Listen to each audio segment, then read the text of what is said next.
이런 순간이 없는 사람이 있을까요? 이커머스를 하다 보면 소위 말해 개빡치는 순간들이 있거든요. 저는 이거를 들었을 때 묻고 싶은 게 왜 안 죽였을까 상대를. 여러분들 요즘 굉장히 사람 죽이기 쉬운 시대 아닙니까? 죽이고 싶을 정도로 힘들대. 그럼 죽이고 감옥 가. 이거만큼 다 정답이 어딨어.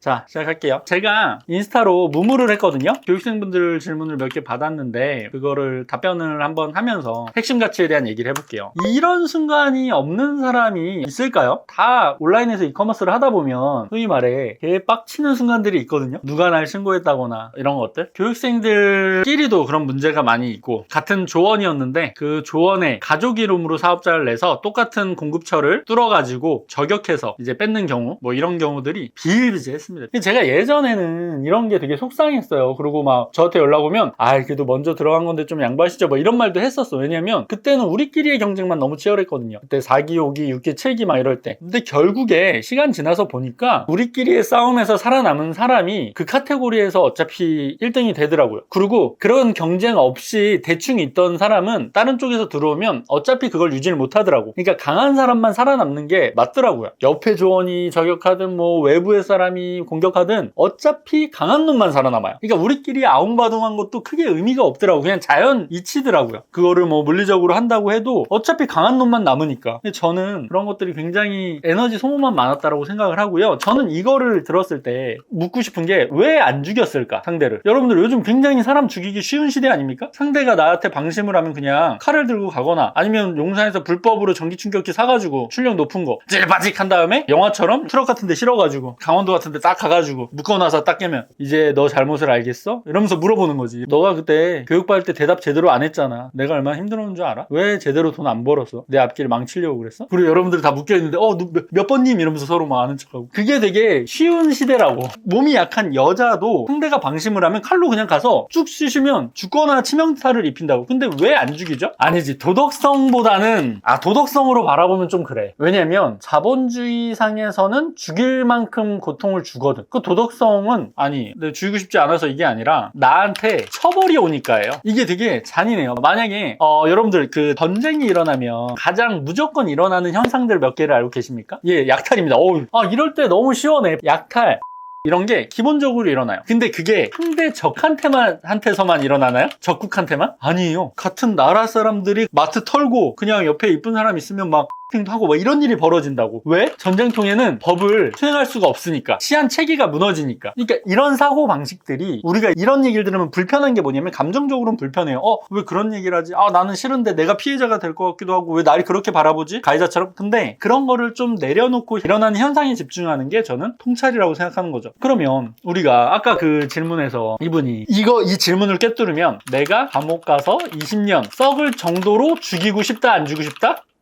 그 정도 죽이고 싶다는 아닌 거야. 자, 보세요. 정말 내가 무기징역 받아도 좋아, 살인죄 받아도 좋을 정도로 상대를 죽이고 싶으면 이미 내 몸은 그렇게 했겠지. 뭐 그런 용기가 없더라도 그런 구상을 했겠지. 근데 나한테 돌아오는 게 이미 안 좋은 거를 아는 거야. 그 처벌이. 상대를 죽임으로써 얻는 쾌락, 뭐 시원함, 기분 좋음 이런 것보다 내가 겪게 되는 고통, 불안함 이게 크다는 거를 이미 아는 거예요. 그럼 이거에 대한 CV는 내가 감옥 갈 만큼 상대를 죽이고 싶진 않은데 자꾸 알짱거리고 짜증나게 해서 심기가 불편하다. 어떡하죠? 이거거든요. 근데 이거는 해소할 수 있는 게 애초에 아니죠. 질문으로 제가 답변을 해서 해소할 수 있는 게 아니죠. 그래서 제가 어떻게 답변을 했냐면 이렇게 했습니다. 조금은 시니컬하게 답변을 하긴 했는데 제가 이분이 누군지 아니까. 이분이 이런 거에 에너지를 되게 많이 쓰거든요. 명쾌한 거 아닙니까? 죽이고 싶을 정도로 힘들대. 그럼 죽이고 감옥 가. 이거만큼 다 정답이 어딨어. 근데 그게 아니라고, 본인이 그 정도가. 그래서 그럴 정도의 그게 아니니 너가 그거에 대한 관여도를 낮출수록 그게 이득이라고. 그리고 상대는 나만큼 데미지를 안 받고 있을 거야. 그게 참 속상한 거죠. 이런 일이 되게 많죠. 그 우리가 온라인에서 하다 보니까 이게 더 스트레스를 많이 받아요. 그러니까 서울역에 지나갈 때 이제 노숙자분들이 막 우리한테 막 미친놈아 막 이런 거는 무시할 수가 있는데, 온라인상에서는 뭐 악성 후기 공격이나 뭐 신고 이런 걸로 괴롭힌단 말이야. 그런 거를 무시하기엔 실제적인 데미지가 들어오니까 그게 좀 피곤한 거죠. 그래서 저는 미움을 많이 안 갖고 살아가는 게 좋다라고 생각합니다. 여러분들도. 저도 오늘만 해도 미워할 일, 감사할 일이 이렇게 됐는데, 저는 이제 이런 패턴이 좀 돼가지고 미워할 일은 진짜로 희미해요. 감사한 일. 그리고 오늘 오늘 이 기대감, 오늘 여러분들 오랜만에 본다는 이게 더 컸죠. 그런 것들을 패턴화해야 돼요. 근데 이분은 아마도 이때까지 패턴이 미움이 좀 더 많았겠죠. 슬프게도. 그러니까 이게 뭐냐면 제가 항상 하는 플러스 에너지에 대한 얘기잖아요. 나를 실행하게 하고 끌어올리게 하고 행복하게 하고 기분 좋게 하는 거는 플러스 에너지인데 이 미움과 불안, 걱정, 저주 이런 거는 마이너스 에너지라는 거죠. 근데 내 인생이 마이너스 에너지 쪽에 쏠려 있는 분들은 결국에는 어떤 일이 들어와도 람보르기니 사고 트리마제를 들어오고 200억을 모아도 불행이 확정입니다. 어쩔 수가 없어요. 불행역에 도착하는 기차예요. 그 과정은 다를지라도. 그래서 저는 이게 되게 중요하다고 생각해요. 근데 지금 이제 단체방 같은 데 보면 플러스 에너지가 뭔지를 몰라요. 왜냐면 마이너스 에너지로만 살아가니까. 본인이 통찰 1단계가 안 돼서 피해주는 것도 잘 모르거든요. 사실은 아까 사람들이 이 질문을 이제 여러분들이 봤을 때 이런 적이 없었던 적이 한 번도 없다고 하잖아요. 다 이런 일이 있었다라고 하잖아요. 저는 초등학교 때부터 있었던 것 같아요. 뭐 선생님이 됐건 친구가 됐건 뭐 누가 됐건 죽이고 싶다는 생각 종종 하지 않습니까 우리가? 나만 그래요? 전기 충격기 맞고 싶어요 여러분들? 다 그랬잖아 솔직히. 근데 그거를 언제까지 그렇게 평생 담고 살 거냐고. 기분 좋은 일, 즐거운 일, 행복한 일이 훨씬 더 많이 있을 수 있는데 저는 그렇게 생각을 하고요. 여러분들이 이제 간단한 질문이다. 제가 무무를 저장을 해놨습니다. 하이라이트로 인스타에. 그래서 이때까지 했던 무무를 여러분들 볼 수 있는데 그거 하나하나 질문이 다 미션이에요. 그리고 제 대답도 어쩌면 미션이죠. 대답을 가리고 여러분들이 대답을 해본 다음에 제 대답을 맞춰보는 거. 그럼 통찰 2단계에 대한 훈련이 되는 거죠. 이런 것들이 재밌어요. 왜냐면 저는 최대한 그런 것들을 교육생분들이 질문할 때는 상대의 감정도 중요하지만 좀 더 본질적으로 이야기하려고 하거든요. 그래서 기분 나쁜 무물도 좀 있습니다. 뭐였냐면 이거는 조금 죄송한데 여기 계시면 뭐 이혼 중입니다 였어요.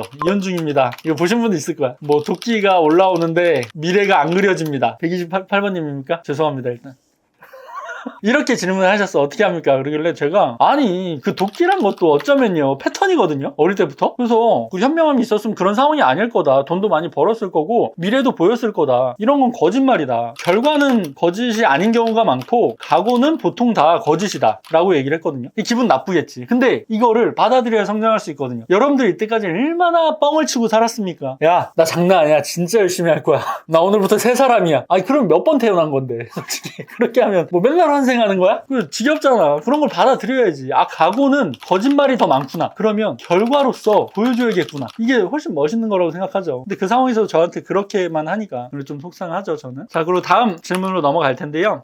아주 우리 주제와 걸맞는 이거는 교육생분입니다. 명확히 제가 알고 있으니까 이 질문 아주 좋았어요. 온라인 교육생분이라고 했던 것 같아요. 1단계 자아 통찰 무엇보다 중요한 것 같아요. 일단 1단계라고 쓰는 게 교육생분이죠. 통찰 1단계. 결국 매일 자기 자신과의 싸움인 것 같습니다. 앵무님도 이랬겠죠. 자, 감정과 목적 꿰뚫어 보시죠. 감정은 무조건 불안이지. 감정은 불안이야. 목적은 뭐예요? 근데 여러분들이 이 감정만 봐도 좀 세상이 보이는 것 같지 않습니까? 불안함으로 이렇게 얘기를 한다니까 질문이. 그러니까 정답을 얻고 싶은 게 아니라 불안해서 하는 질문이라고. 이런 거죠. 불안인데 맞아 71번님이 좀 비슷한데요. 71번님 뭐라고요? 다시 한번. 다들 비슷하게 하셨습니다. 이게 좀 웃겨요. 그러니까 이런 거예요. 이미지를 떠올려봐요. 누군가가 이런 글을 썼을 때는 약간 버티고 있는 게 힘들게. 자아 통찰이 잘 되면 이분이 이런 질문을 하겠어요? 자아 통찰이 안 된다는 거잖아. 1단계가 내가 나를 돌아보는 게 어렵고 뭐 힘들고 뭐 못하겠고 뭐 이렇게 하는 거야. 그리고 울면서 그러면 너도 그렇지? 너도 그랬잖아 라고 하는 거야. 그러면 나도 그랬어란 말 들으면 마음이 편안해지니까 뭐 성장과는 별로 상관이 없지. 너도 그랬잖아 이런 거 그랬다고 해줘 제발 이러는 거예요. 사실 이런 질문들은 본인 성장에 도움이 안 됩니다. 그래서 제가 만약에 이런 대답을 합니다. 아니 나는 그냥 되던데 하고 얘기를 하면 기분이 좋겠습니까 이분이? 나는 원래 안 되는 인간인가? 라고 생각을 하는 거죠. 자 일단 제가 여러분들한테 이 얘기를 좀 편안하게 해볼게요. 대부분의 사람들은 좀 전에 이제 이런 얘기를 했잖아요. 스스로를 돌아보는 게 어렵다. 어떡하냐 너도 그렇지 않았냐. 스스로를 꼭 돌아봐야 되냐. 그냥 방법만 좋으면 되는 거 아니냐. 왜 너는 네 강의에서 나 자신을 계속 돌아보게 하냐. 그냥 기술만 알려주면 되지. 이거거든요. 근데 이게 얼마나 어리석은 거냐면 그거를 제가 이 예시로 든 거예요. 여러분들이 부산에 가족이 돌아가셨습니다. 혹은 사고를 당했어요. 되게 빨리 가야 돼. 그때 운전하는 사람이 중요합니까? 그 차가 중요합니까? 그러면 똑같아요. 여러분들이 삶을 살아가면서 성공이라는 목적지가 있어요. 그 목적지로 가기 위해서 방법이 중요합니까? 그 방법을 가는 사람이 중요한 겁니까? 이거에 대해서 이견이 있는 사람이 있겠냐고. 본인이 조종하는 건데 당연하잖아요. 근데 왜 제가 성공이란 게 어쩌면 사람들이 생각하는 것보다 난이도가 높지 않을 수도 있다고 생각하냐면 자기 자신이 어느 정도 할 수 있는 사람인지를 돌아보는 사람이 정말 적어요. 그러니까 운전수가 운전을 잘하는지 못하는지를 모르고 부산을 그냥 저 롤스로이스 주시면 잘 타고 갈 수 있습니다. 경험도 없고 운전해본 그런 것도 없는데, 그러니까 어쩌면 통찰 1단계가 전부입니다. 제가 생각했을 때 핵심은 모닝이어도 좋으니 티코여도 좋으니 그거를 확신을 갖고 내가 운전을 잘 해서 부산까지 갈 수 있겠다는 스스로에 대한 경험적 믿음부터 쌓아가라가 제 답변이었죠. 네, 맞아요. 이게 없이는 람보르기니가 됐던 페라리가 됐던 뭐 비트코인이 됐던 주식이 됐던 아무 의미가 없다고. 아무 의미가. 여러분들 결국에 여러분들이 안 속아야 부자도 되고 행복하지 않겠습니까? 여러분들 앞에 있는 사람들이 계속 평생 여러분들 속이면 행복하겠습니까? 안 된다고요. 그리고 이 통찰은 내 행복을 지키기 위한 최소한의 방패라고 생각해요. 이게 없으면 내가 돈이 많아도 뜯기고 내가 행복한 상황에서도 불행해지고 계속 괴롭힘 당하는 거죠. 맞습니다. 근육이랑 똑같아요. 제가 요즘에 근육을 좀 키워보고 있지 않습니까? 똑같아요. 계속 조금씩. 그래서 제가 몸 좋은 친구한테 얘기했더니 물 뿌리는 거 있잖아요. 분무기. 자기는 매일매일 진짜 빡세게 운동을 하는데 그게 분무기로 여기에 그냥 그 한 장 정도를 덧붙인다라는 느낌으로 한대요. 한 번에 막 우락부락해지는 게 아니라. 통찰도 마찬가지예요. 분무기로 뿌려서 딱 한 얇기 정도 있잖아요. 그 정도씩 쌓이는 거지. 제 강의를 듣는다고 해서 앵무님 저는 해탈했습니다. 세상의 모든 이치가 보이고 4단계가 다 꿰뚫어집니다. 그런 분들이 있거든요. 가끔 이제 글이 올라오는 거에 4단계? 그러면 제가 진짜 0.5단계도 안 되는구나 라는 생각이 드는 거죠. 조금 속상하죠. 제가 분명히 4단계는 공자 예시까지 들었는데 이제 4단계가 됐다라고 하면 우리가 등가교훈을 이해하지 않습니까? 깊이 있게 들어가는 거는 내가 그만큼 내려놔야 할 수 있는 거잖아요. 그래서 여러분들이 그런 거를 잘 받아들이셔야 된다라고 생각을 하고요. 여러분들은 이제는 제가 아까 질문 드렸던 것처럼 롤스로이스가 아닌 본인이 20년 경력의 운전수가 돼야 됩니다. 이거에 포인트를 맞추셔야 돼요. 자꾸 방법기술 쪽을 얘기하시는 분들은 그 심리 자체가 얄팍함이 있는 거거든요. 물론 내가 20년 경력 운전수가 되면 더 빠른 차, 더 안전한 차를 타는 게 좋죠. 벤틀리 같은 거. 근데 그러지 않고서 하는 거는 어차피 사고가 난다. 요거를 잘 여러분들이 생각하시면 좋을 것 같아요. 여러분들 질문 받고 핵심같이 또 다시 이야기 해보도록 할게요.